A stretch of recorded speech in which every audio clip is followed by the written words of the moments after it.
Good morning, guys. I hope we're all sparkly. Just a quick video before I hit the gym in my new favourite top. All the gear, no idea. I can now pretend to be a Special Forces operator. What should we talk about today?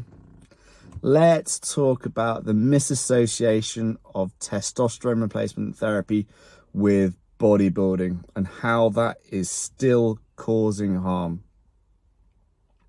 Now, it's not to say we haven't learned a lot from bodybuilding. Whilst bodybuilders macrodose, we microdose. The traditional way of administering testosterone, according to the manufacturer, if it's a sort of a medium acting ester such as enanthate and cypionate, it's every 2 to 3 weeks. Now we know that doesn't work from a pharmacokinetic perspective. Felix is going to do a mid-level dive into that. We know about testosterone undecanate. It promises steady state levels. Does it deliver? Not in our clinical experience, which is why we have a few people on weekly injections of testosterone undecanate to achieve stable levels. Microdosing, using the minimum effective dose in the correct manner to achieve the desired outcome. Stable male androgen levels. That's what this is all about. So the use of HCG. Those naughty bodybuilders, they took that from the NHS, the male infertility clinics, trying to kickstart those testicles into producing testosterone and subsequent aromatization to estrogen to help facilitate spermatogenesis. So these guys used it sometimes on cycle, but often off cycle during PCT to jumpstart the hypothalamus, pituitary and testicles into producing endogenous testosterone. So we've taken that and we've added it to microdosing testosterone cypionate. We now use HCG alongside testosterone to actually recreate the HPG axis. Traditional testosterone monotherapy suppresses the hypothalamus and pituitary. So the use of HCG, which mimics LH, creates natural intratesticular testosterone production. Is it successful? Over 40 pregnancies. I'd say yes. So it's incredibly important to remain open-minded when it comes to clinical practice. So we can learn from research. We can actually learn from the bros, but we need to do it safely and effectively. So what's the problem? Using bodybuilding techniques in modern medicine. Well, testosterone is obviously considered and is a performance enhancing drug. Anabolic steroids are typically DHT derivatives. So these massive doses of testosterone and anabolic steroids can cause harm. Now, we don't want to cause harm in medicine, so we want to avoid that.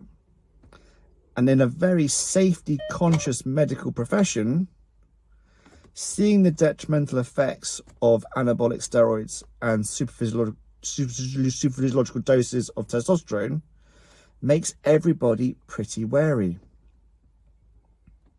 So testosterone replacement therapy has nothing to do with bodybuilding. Now, he says that he's off to the gym. He's got guns. He bangs on about exercise all the time. I bang on about exercise all the time because we need to be physically active, because we are physical beings in a world of psychological stress.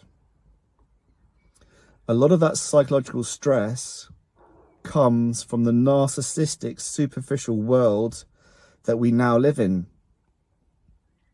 YouTube influencers, Instagram influencers. Be like me. I have no interest in being like you, and I don't want you to be like me. God, that would be a terrible world. Our differences make us unique.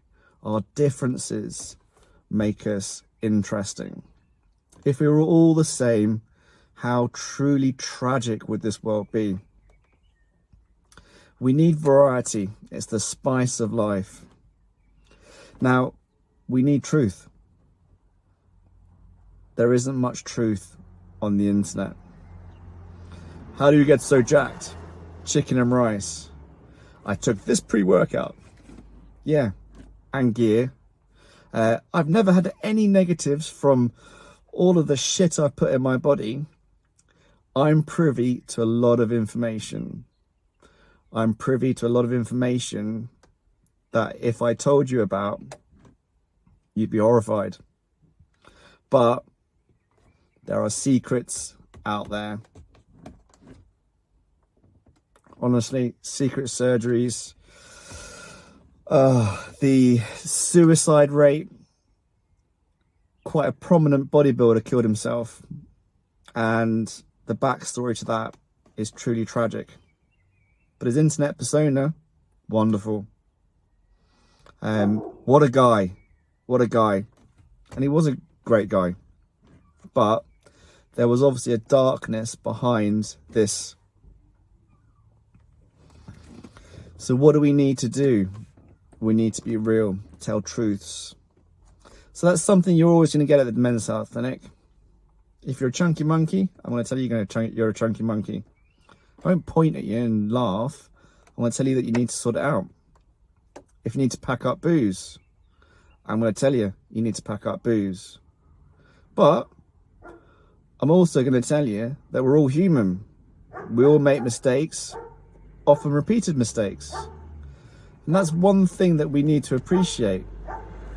We need to allow ourselves a little bit slack, as long as we make a determined effort to effect a positive change next time. We can make mistakes. We have, haven't we? Numerous times. Maddie's barking, she knows I'm here. But we must continue to strive to learn, strive to be better. Because normalizing physiology will give your psychology a fighting chance of enjoying itself. We need to not listen to the bozos. We need to remove the association of testosterone with bodybuilding.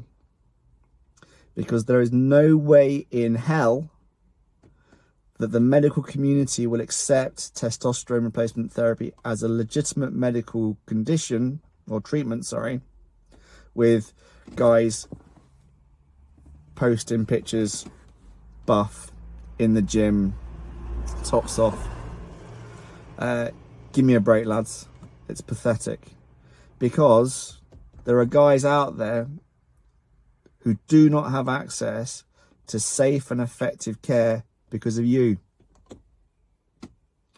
And you can huff and you can puff and you can go, but you're part of the problem, not part of the solution. So stop being part of the problem and be part of the solution.